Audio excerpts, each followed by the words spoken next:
সব যখন শেষ হয়ে যাবে তখন আল্লাহ পাক সর্বপ্রথম উঠাবেন, যাকে জিন্দা করবেন তিনি আপনার আমার নবী বিশ্বনবী মুহাম্মদ রাসূলুল্লাহ সাল্লাল্লাহু আলাইহি ওয়াসাল্লাম। সর্বপ্রথম আল্লাহ পাক তাকে জিন্দা করবেন।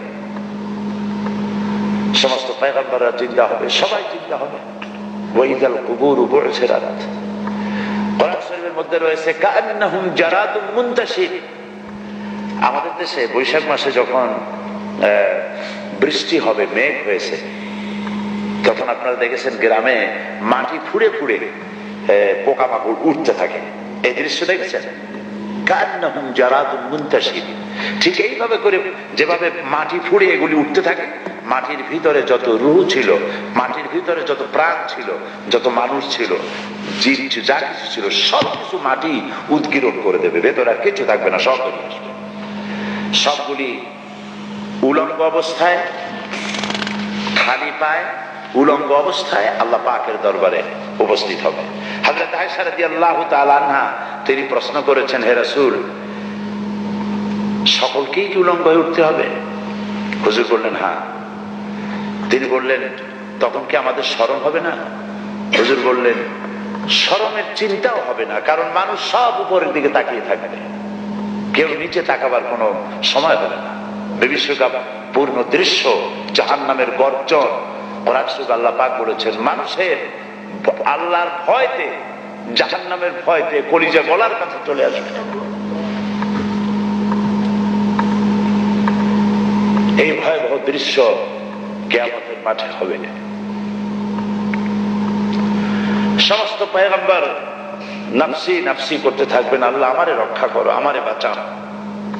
কারো মনে থাকবে না কারো কথা। ইয়াওমা লা ইয়ানফাউ মালুন ওয়ালা বানুন, সন্তান সন্ততি, স্ত্রী পুত্র পরিজন দিয়ে কোনো উপকার কারো হবে না। কোন পীর সাহেব কাউকে সুপারিশ করার কোনো সুযোগ নাই। আল্লাহ পাক যাকে পারমিশন দিবেন, যার জন্য দিবেন, তিনি শুধু সুপারিশ করতে পারবে, আর কেউ না। কিয়ামতের দিন অনেক মুরিদ নিয়ে এক এক পীর উঠবে, মিথ্যা কথা। ফাকুল্লুহুম আতিহি ইয়াউমাল কিয়ামাতি ফারদা। আল্লাহ পাকের দরবারে একজন একজন করে হাজির হতে হবে। আল্লাহ পাক বলেছেন, আমার কাছে একজন একজন আসবা, মুর্দাবাদ জিন্দাবাদ দিয়া, স্লোগান দিয়া, মিছিল করিয়া আল্লাহর দরবারে যাওয়ার কোনো উপায় নাই। আল্লাহ আর তার বান্দা, সুবহানাল্লাহ। আল্লাহ প্রশ্ন করবে, বল এইসব কাজ করছিস কিনা? আল্লাহর কাছে জবাব দেওয়া কি কঠিন হয়ে যাবে সেদিন। এই জন্য আল্লাহ রাসূল তিনি নিজে এই দোয়া করতেন, আল্লাহুম্মা হাসিবনি হিসাবান ইয়াসীরা। আল্লাহ পাক তুমি আমার সহজ হিসাব নাও।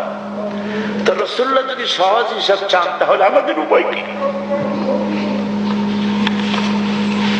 আল্লাহ তুমি আমাদের সহজ হিসাব নিও। রাসূলুল্লাহকে প্রশ্ন করা হয়েছে, হুজুর সহজ হিসাব কি? হুজুর বলেছেন, আল্লাহ যাকে মাফ করতে চাইবেন তাকে একটা পর্দার আড়ালে নিয়ে যাবেন। জিজ্ঞেস করবেন, এই বান্দা এইসব কাজ করছো?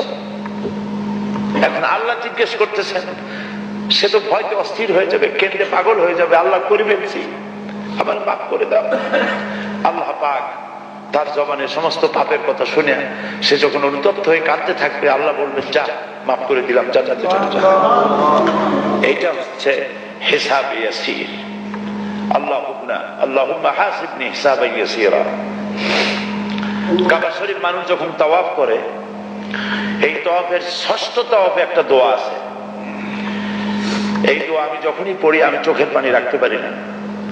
ষষ্ঠ চক্করে একটি দোয়া আছে। দোয়াটা হচ্ছে, আল্লাহুম্মা ইন্না আলাইয়া হুকুকান কাসীরান ফীমা বাইনি ওয়া বাইনাক। আয় আমার রব, তোমার সাথে আর আমার সাথে অনেক দেনা পাওনা আছে, আর তোমার বান্দাদের সাথেও আমার অনেক দেনা পাওনা আছে।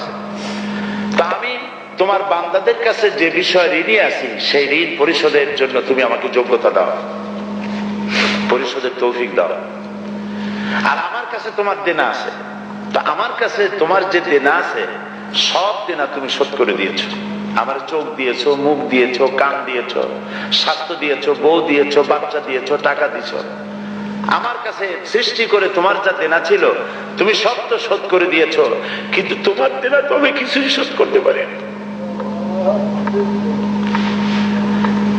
তোমার দেনা আমার শোধ করার একটা পথ আছে মাবুদ, সেই পথটা হলো তুমি আমার মাফ করে দাও।